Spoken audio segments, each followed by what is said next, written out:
घटना चक्र में आपका बहुत बहुत स्वागत है। सबसे पहले आज का एजेंडा। कानून मंत्री पहुंचे पीएमओ, लेकिन कहा मनमोहन से नहीं हुई मुलाकात। बंसल और अश्वनी के इस्तीफे पर सस्पेंस बरकरार। सरकारी तोता कब होगा पिंजरे से आजाद, बड़ा सवाल। सत्ता और सियासत के चुंगल से सीबीआई को कैसे मिलेगी निजात। और विदेश मंत्री सलमान खुर्शीद पहुंचे चीन, दौलत बेग ओल्डी सेक्टर में चीन की घुसपैठ पर होगी बात। और सबसे पहले बात करते हैं कानून मंत्री अश्विनी कुमार और रेल मंत्री पवन कुमार बंसल के। जैसे ही कानून मंत्री पीएमओ पहुंचे, ये बाजार अफवाहों का कह सकते हैं या आकलन ऐसा होने लगा कि शायद वो अब इस्तीफा देने वाले हैं। कैबिनेट की मीटिंग बैठक थी, लेकिन कैबिनेट बैठक के बाद जब सूचना प्रसारण मंत्री मनीष तिवारी का भी ये बयान आया कि बंसल का मुद्दा या अश्विनी कुमार का मुद्दा कैबिनेट में के एजेंडे में था ही नहीं, और जांच जब तक पूरी नहीं हो जाती तब तक वो इस पर फैसला नहीं होगा। इस पर पवन बंसल ने इस जांच का स्वागत किया है। और आपको हम बता दें कि पवन बंसल और कानून मंत्री ये कैबिनेट के बैठक में नहीं। इस बीच में जो खबर आ रही है कि शायद मंत्री बदल में कुछ फेरबदल हो।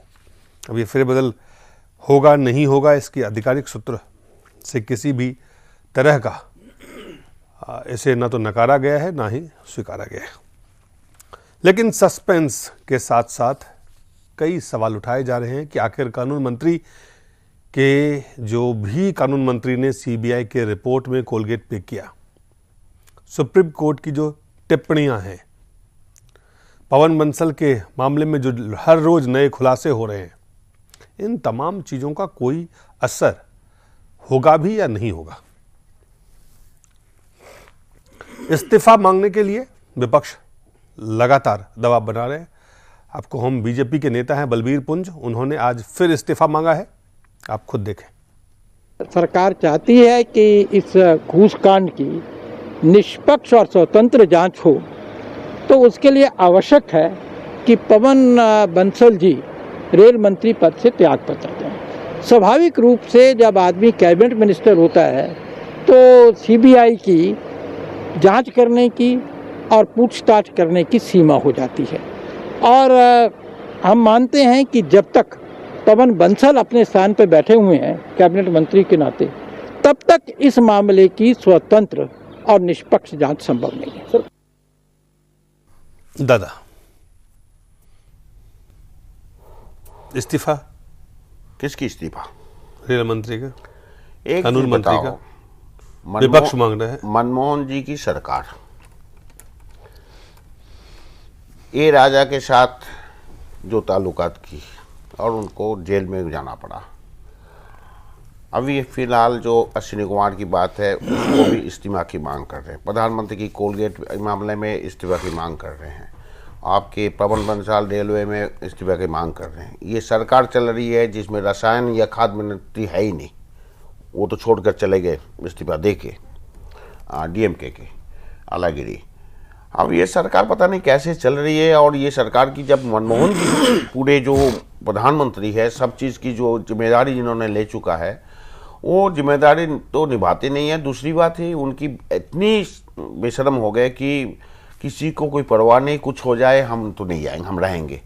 आज की पेपर में देखा जो है, कर्नाटक के बाद उन्होंने कहा कि हम अगली बार भी लोकसभा में बहुमत से आ जाएंगे। पता नहीं क्या होगा, देश कहाँ जाएंगे। लेकिन ये कहने का मतलब है कि हम किसी को परवाह नहीं करते हैं। खास करके सुप्रीम कोर्ट भी जिस ढंग से सीबीआई को लेकर कहा, तो ये कहने के मेरे लायक ही है। और ये बात बार बार हम लोग जब थे तभी भी उठाते थे। ये बात सही है कि वो निष्पक्ष नहीं है, तो वो बात जब होगी देखा जाएगा। लेकिन जहाँ तक अश्विनी कुमार की बात है, खुलेआम दिखाया गया क्या है, सुप्रीम कोर्ट कह रहे हैं बदल चुकी है, मतलब बचाने की बात है। तो इतनी बचा के भाई अपने को बचाने की कोशिश कर रहे हो, लेकिन पूरे देश को बचाने के लिए कोई चिंता आपकी है नहीं। चाहे वो रेलवे के दफ्तर हो, चाहे कहीं भी हो। रेलवे दफ्तर में आज पवन बंसल की बात आ रही है। मैं बहुत दिन स्टैंडिंग कमेटी में था। ये रेलवे की एक लगातार ये है, कुछ भी मामला हो चाहे टेंडर की हो, चाहे IRCTC की हो, चाहे कहीं के भी हो, पैसा ना देने से कुछ होता नहीं है। पद के भी ये पुराना रिकॉर्ड है, कहीं से भी देख लो, किसी को पकड़ा जाता है तो पकड़ा गया।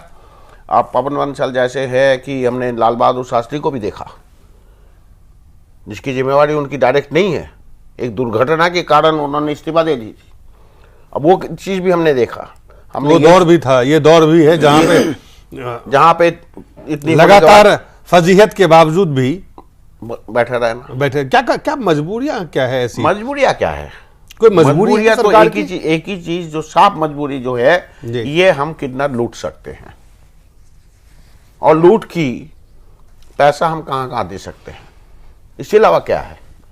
अब जितनी करोड़ की बात आई एक पद के लिए, चाहे कोई भी पद हो, उसमें जो अफसर आएंगे 5 करोड़ हो, 10 करोड़ हो, 12 करोड़ 2 साल 3 साल में वो तो पूरा पैसा उठा के लेके जाएंगे। उसके लिए अब जो खुलासा नए बातें, जो टेलीफोन जो बातें हो रही है कि ठेकेदार उसको फाइनेंस कर रहे थे एक तरह से, ऐसा लग रहा है। हाँ, वो करेंगे भाई, इसमें स्क्रैप जो होगा उसको मिलेगा।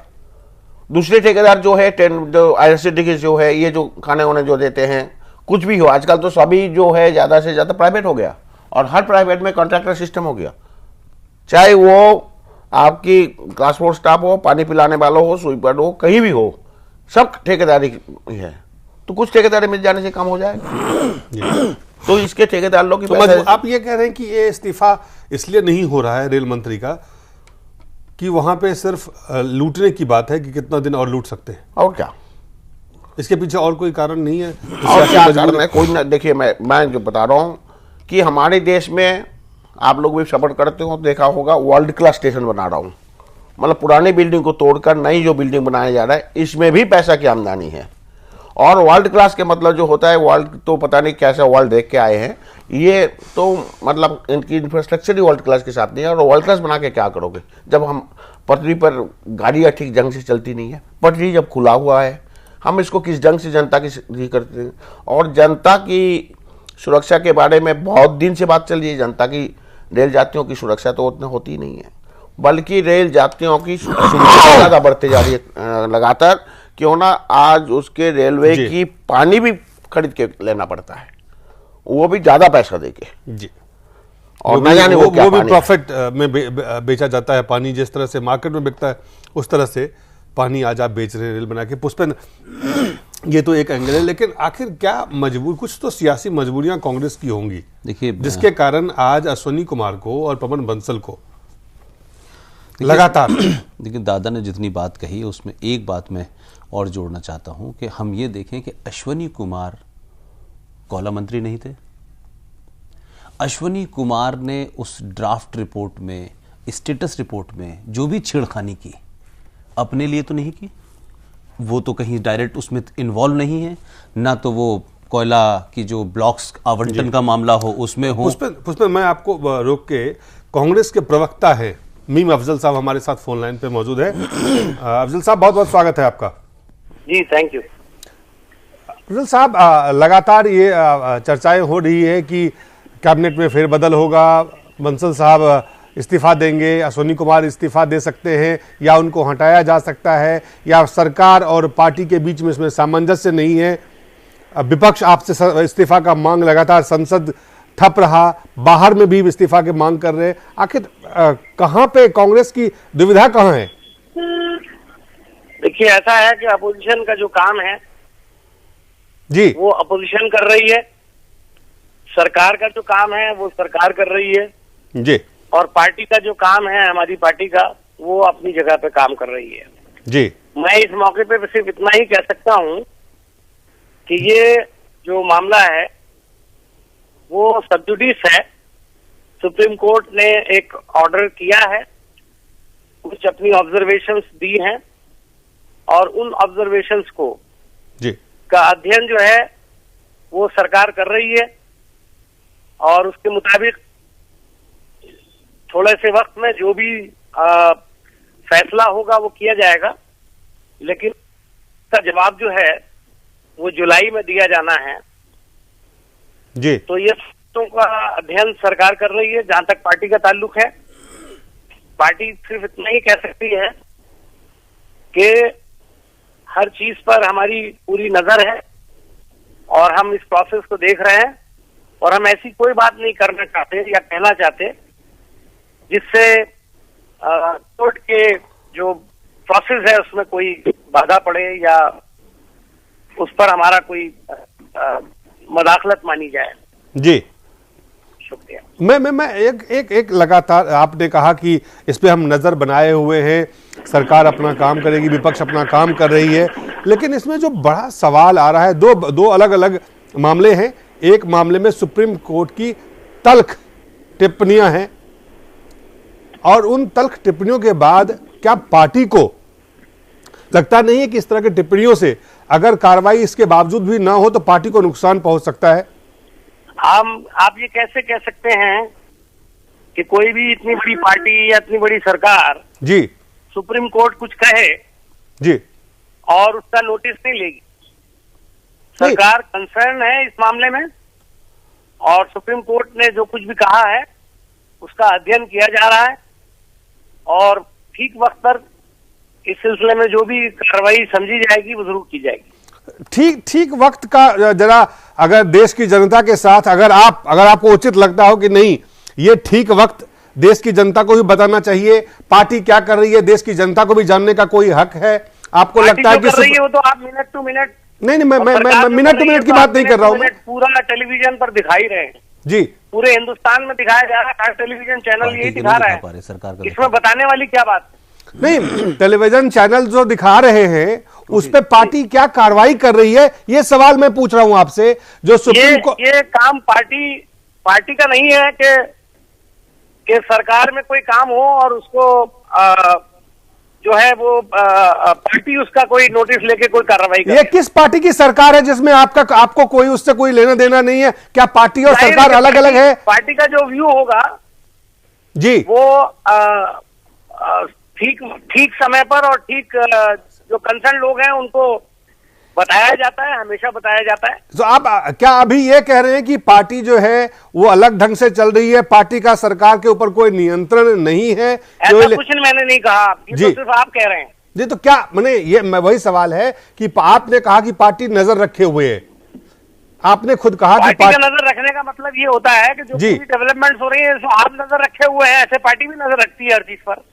नहीं, हम मीडिया के रूप में और पार्टी के रूप में आपकी पार्टी की सरकार है, देश की जनता की जवाबदेही कांग्रेस पार्टी को भी है। कांग्रेस पार्टी के हाथ छाप पे, कांग्रेस पार्टी के वादों पे देश की जनता ने आपको वोट दिया है, आपकी सरकार बनाई है। आज अगर सरकार के दो मंत्री पे जिस तरह के गंभीर मामले जिसमें लिप्त है उस पर पार्टी क्या कर रही है? आप कहते हैं सरकार जो करना होगा वो सरकार करेगी, पार्टी इस पे नजर रखे हुए। आखिर पार्टी भी तो कुछ करेगी, तो कब करेगी और क्या करेगी? देखिए, इसका जो सही प्लेटफॉर्म है जी वो सरकार है और अभी सरकार की तरफ से इंफॉर्मेशन मिनिस्टर जो हैं वो इस पर क्लैरिफाई कर चुके हैं। मुझे मजीद क्लैरिफिकेशन देने की कोई जरूरत नहीं है। शुक्रिया। आपको लगता है कि ये देश की जनता को बताने की कोई आवश्यकता नहीं है आपकी?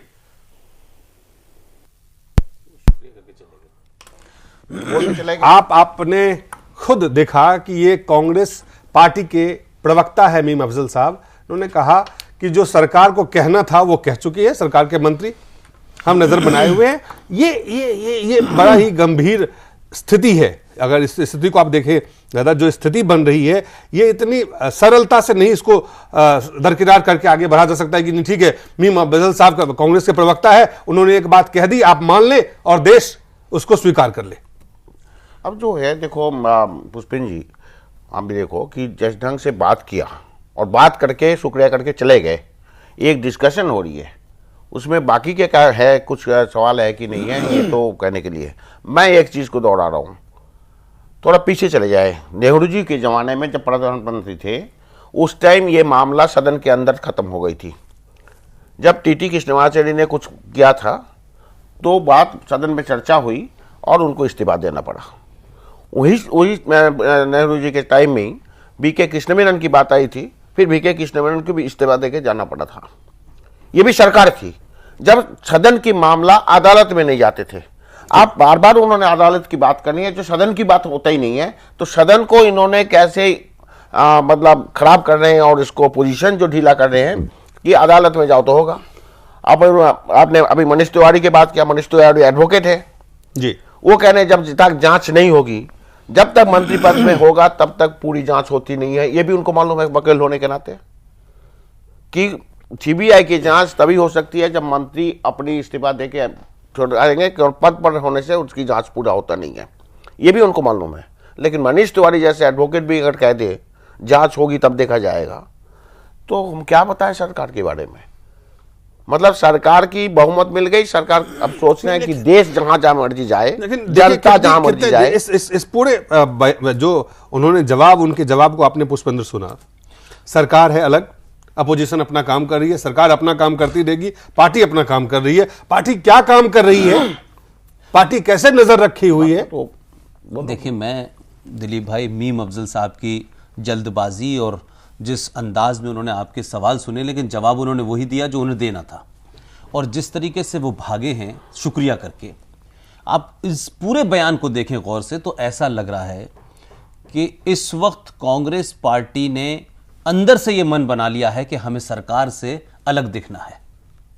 अब 9 साल की क्रीम खाने के बाद, 9 साल की तमाम कामगुजारियों के बाद, अब तमाम भ्रष्टाचार, काले पुतने का सारा ठीकरा सरदार मनमोहन सिंह के सर पे फोड़ के कांग्रेस पार्टी की अध्यक्षता और कांग्रेस पार्टी अपने आप को सरकार से अलग कर रही है।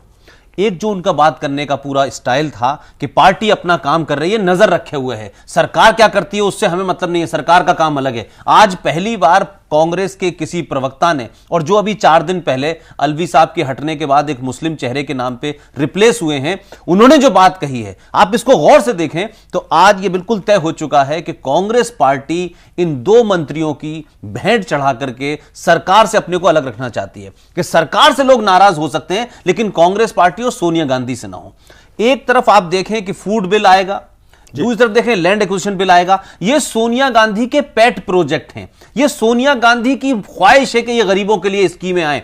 तो यहां तक तो कांग्रेस प्रवक्ता और कांग्रेस के नेता बेजबान जबरदस्त प्रचार करते हैं, और जब वही सरकार, जिस सरकार के अंदर वो बिल आता है, जिस सरकार के अंदर दूसरे लुहावने वादों वाली चीजें आती हैं, तो सोनिया गांधी को क्रेडिट। उसी सरकार के 2 मंत्री सीधे सीधे, न तो बीजेपी न लेफ्ट, इनके आरोपों का मामला नहीं है, इस देश की 2 बड़े संस्थाओं से उनके ऊपर आरोप लगे हैं। एक संस्था ने उनको रेड हैंडेड पकड़ा है, उनके भतीजे को, और दूसरी जो जुडिशरी है भांजे को, और दूसरी जो जुडिशरी है उसने सीधे सीधे ऑब्जर्वेशन दिए। अब इसमें पार्टी का कोई आरोप नहीं है, विपक्ष का कोई आरोप नहीं है, तो ये कह के आप नहीं बच सकते कि यार विपक्ष तो हमेशा से उसको रोग हो गया इस्तीफा मांगने का, ये आप कह सकते हैं रिटोर। इस पूरे बयान से मीम अफजल साहब के लगता है कि कांग्रेस पार्टी अब किसी भी कीमत पे चुनावों की पूर्व संध्या पर ऐसी पार्टी होने की कोशिश कर रही है जिसमें सरकार की नाकामी, जिसमें सरकार के घोटाले, सरकार की गंदगी पार्टी के ऊपर ना है। एक उनकी बात से यह लगता है। दूसरी बात जो आपने शुरू में पूछी, जो मैं अधूरी रह गई, वो मैं कहना चाहता हूं कि आप बार बार ये देखें कि हम पवन बंसल के इस्तीफे की बात कर रहे हैं, विपक्ष भी कह रहा है, और तमाम जो चीजें हैं, विपक्ष को आप थोड़ी देर के लिए हटा भी दें, तो क्या सीबीआई बीजेपी और आरएसएस के अंडर में काम कर रही है? क्या किसके कहने से उन्होंने पकड़ा, किसके कहने से वो सर्वेलेंस लगाया? तमाम आज टैपिंग की बात है, उनके कन्वर्सेशन की बात है, वो सब रिकॉर्डेड टेप है उनके पास, वो सारे मीडिया में वो मीडिया में आ रहे हैं जी। तो आज जो ये बात कह रहे हैं कि हम अध्ययन कर रहे हैं, तो पवन बंसल को थोड़ी देर के लिए आप देखें कि वो तो सीधे सीधे, ये बिल्कुल ऐसे ही है जैसे आपके घर पर रेड डाले जाएं और आपके घर के ऊपर लाखों करोड़ों का पैसा मिले और आप ये बताना पाएं कि ये कहां से आए। जिस आदमी ने रिश्वत दी उसको सस्पेंड कर दिया, उस पर इंटरोगेशन चल रहा है, उससे लिंक जितने लोग हैं उनको सस्पेंड कर दिया आपने, वो मुलाजिम थे, सरकारी कर्मचारी थे, जिसने निर्णय किया, और जिस आदमी ने रिश्वत ली वो भी पकड़ लिया गया।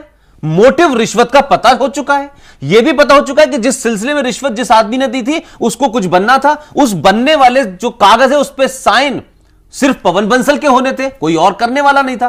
तो मोटिव पता चल गया, रिश्वत देने वाला पता चल गया, रिश्वत लेने वाला पता चल गया। अब कौन सा प्रूफ होना है? एक। दूसरी बात जो आप बार बार कह रहे हैं, जो बात मीडिया में नहीं आ रही है, कि अगर अश्वनी कुमार ने उस रिपोर्ट में जो भी टेम्परिंग की, कॉमा लगाया, फुल स्टॉप लगाया, एडजेक्टिव लगाया, नाउन लगाया, वर्ब लगाया, मैं इसकी बात ही नहीं कर रहा। और अब वो बात भी खत्म हो चुकी है। कल जिस तरीके से सुप्रीम कोर्ट ने साफ साफ ये कह दिया कि इस रिपोर्ट का हृदय, इस रिपोर्ट की जो जान है, इस रिपोर्ट का जो रियल मतलब था वो ही बदल दिया गया है। मेरा सवाल यह है कि अश्वनी कुमार ना तो कोयला मंत्री थे, ना अश्वनी कुमार किसी कोयला आवंटन ब्लॉक के सदस्य थे। तो अश्वनी कुमार ने क्यों किया ये?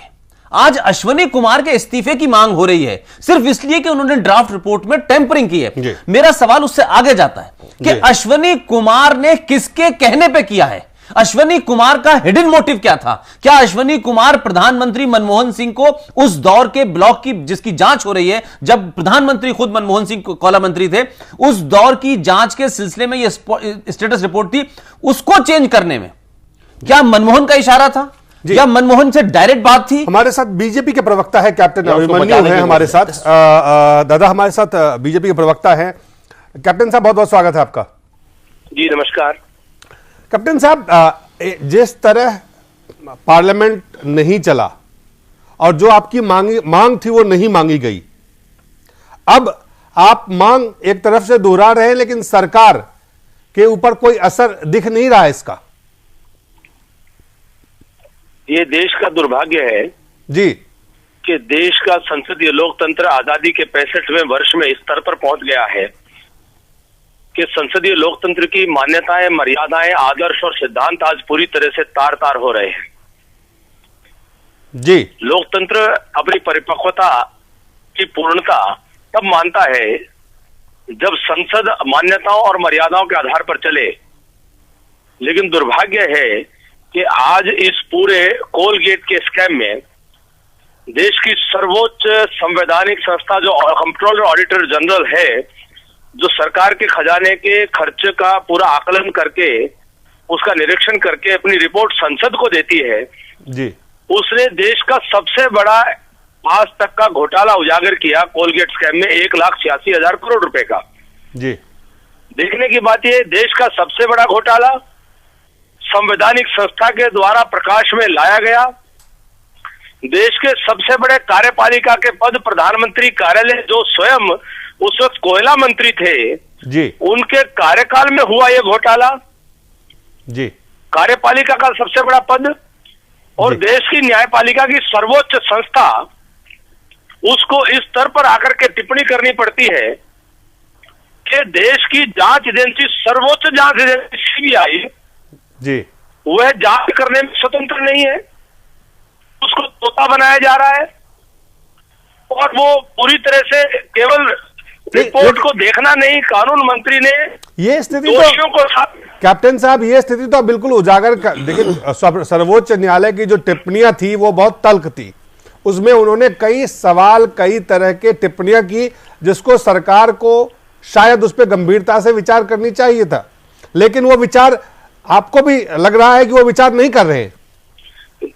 ये हैरानी की बात है, अचरज की बात है और देश के संसदीय लोकतंत्र के लिए शर्म की बात है कि हमारा जो सेपरेशन ऑफ पावर्स का सिद्धांत है, आज वो पूरी तरह से तार तार हो रहा है, छिन्न भिन्न हो रहा है कि सुप्रीम कोर्ट से क्या ये सरकार ये अपेक्षा करती है कि सुप्रीम कोर्ट आकर कान पकड़ कर मंत्री को बाहर निकाले? नहीं, लेकिन अभी मैंने कांग्रेस के प्रवक्ता हमारे साथ थे, उन्होंने कहा कि सरकार अपना काम कर रही है, विपक्ष के अपना काम कर रही है और कांग्रेस पार्टी जो है वो उस पर नजर बनाए हुए है।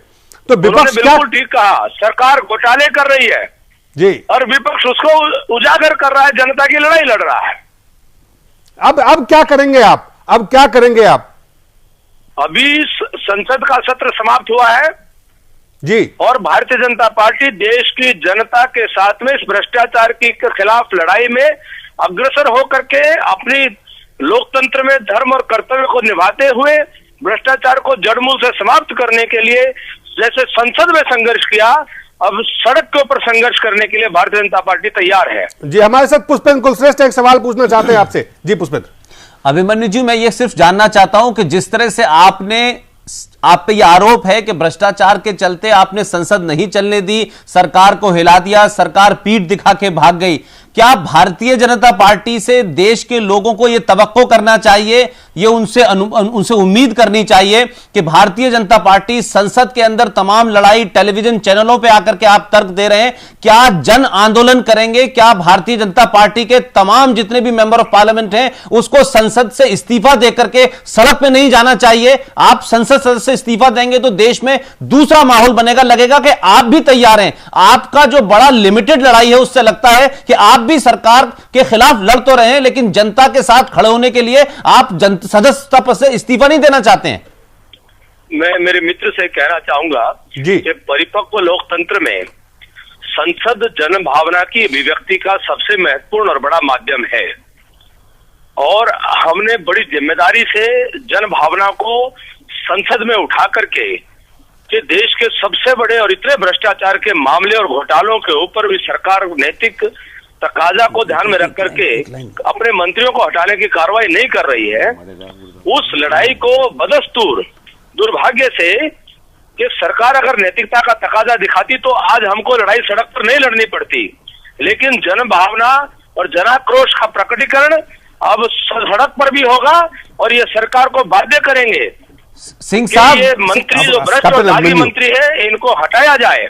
कैप्टन साहब मैं सिर्फ ये कह रहा हूं कि जो संसद में लड़ाई लड़ी आपने पूरे देश ने टेलीविजन पे देखी है, लेकिन इस लड़ाई और इस भ्रष्टाचार की पराकाष्ठा पे जिस वक्त ये बात चल रही है जिसमें अश्वनी कुमार और पवन बंसल जो है सीधे सीधे एक बड़ी एजेंसी के तरह इंडाइट किए गए, उसके बावजूद भी आपकी लड़ाई भ्रष्टाचार के खिलाफ कर्नाटक की जनता को क्यों नहीं सुनाई दी? इसलिए मैंने कहा कि कहीं ऐसा ना हो कि टेलीविजन के ऊपर और संसद की कार्रवाई से सिर्फ काम ना चले, तो कर्नाटक की जनता ने आपकी लड़ाई नहीं देखी, इस पे क्या कहेंगे आप?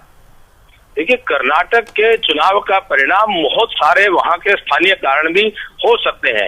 कोई एक चुनाव केवल एक मुद्दे के ऊपर जनता वोट नहीं देती है, तो हमें ये विश्वास है कि जनता ने वोट देते हुए इस बात की जरूर चिंता की होगी कि कांग्रेस पार्टी कहीं इसको इनाम स्वरूप ना मान ले। और कर्नाटक के चुनाव में भी 60% से अधिक वोट कांग्रेस के खिलाफ गया है, तो जो 60% लोग जिन्होंने कांग्रेस के विरुद्ध मतदान किया है वो निश्चित तौर पर भ्रष्टाचार के खिलाफ केंद्र की सरकार को सबक सिखाने के लिए भी उसमें कुछ प्रतिशत अवश्य होगा। जी, जहां तक हमारा सवाल है, ये दुर्भाग्य है कि सरकार हमें विवश कर रही है कि हम सड़क पर उतरे। जी कैप्टन सड़क पर उतरेंगे, देश की जनता के साथ उतरेंगे। कैप्टन साहब, अपनी राय है, पूर्व सांसद है, वरिष्ठ नेता है वाम दल के, एक सवाल आपसे पूछना चाहते हैं। एक सवाल है, अभी अभी आपने कहा कि संसद की गौरव, संसद की गरिमा, मर्यादा, मतलब सब कुछ जा रही है। अब उसी संसद को ऊपर आपने कह रहे हैं कि हम यहाँ पर करेंगे, कैसे करेंगे आप? जब भी आपने आवाज़ उठाई संसद उन्होंने बंद कर दी, कार्रवाई बंद कर दी, सुनने के लिए तैयार नहीं है, ये आपने खुद देखा है। और उसी संसद जिसकी मर्यादा की बात कर रहे हैं, गरिमा की बात कर रहे हैं, जिस ढंग की संसद चलना चाहिए, सदन चलना चाहिए, नहीं चला रहे, भाग जा रहे हैं वहाँ से, तो ये सदन में आप कैसे उठाओगे मामला? बाहर के आंदोलन करना पड़ेगा आपको। पर मामला उठाने की बात है जी, मैं आपके सवाल को समझ नहीं पाया हूं। आपने सदन को कहा कि संसद की एक गरिमा है, एक मर्यादा है, लेकिन आपके कहने से मालूम हुआ कि संसद में मर्यादा या गरिमा की बात अभी है नहीं है, और सरकार से पूछने के लिए हम जब आवाज उठाते हैं तो सरकार भाग जाती है या सदन की कार्रवाई बंद कर देती है। अब वो सदन के ऊपर हम कैसे इसको इस लड़ाई को लड़ेंगे, अपनी आवाज को उठाएं और किस ढंग से लड़ेंगे? अवनी राय साहब, बिल्कुल आपने ठीक कहा कि सरकार ने संसद की गरिमा और मर्यादा को कम करने का काम किया है, लेकिन अब देश के इस लोकतंत्र की परिस्थिति में हमारे पास संसद के बाद अब सड़क पर संघर्ष के अलावा और चारा क्या है? हम लोकतांत्रिक मूल्यों में और व्यवस्थाओं में विश्वास करने वाले लोग हैं। लोकतांत्रिक प्रक्रिया और प्रणाली के माध्यम से हम विरोध प्रकटीकरण कर सकते हैं। आंदोलन वो आंदोलन की शुरुआत, कैप्टन साहब, इस आंदोलन के जो सड़क पर उतरने की आप बात कह रहे हैं, इसकी शुरुआत कब करेंगे आप? आपको जल्दी सूचनाएं और जानकारियां मिलने वाली हैं। आप सड़क पे उतरने वाले हैं, देश को यह बता दिया जाए कि भाजपा जो है भ्रष्टाचार के खिलाफ सिर्फ संसद को नहीं बंद करेगी बल्कि सड़क पे भी उतरेगी। देश की जनता के साथ में, देश की जनता के नेतृत्व में, देश की जनता के साथ खड़े होकर के, कंधे से कंधा मिला करके लोकतंत्र की रक्षा करने के लिए, भ्रष्टाचार को जड़मूल से समाप्त करने के लिए। चलिए, बहुत बहुत धन्यवाद कैप्टन साहब आपका हमसे हमारे साथ जुड़ने के लिए। तो आपने बीजेपी के प्रवक्ता थे कैप्टन अभिमन्यु, आपने उनको सुना। इससे पहले कांग्रेस के प्रवक्ता मीम अफजल साहब को सुना। हमारे साथ दादा हैं, अपनी रॉय साहब हैं, हमारे साथ वरिष्ठ पत्रकार पुष्पन कुलश्रेष्ठ बने हुए हैं। एक छोटे से ब्रेक के बाद हम जल्द वापस लौटते हैं।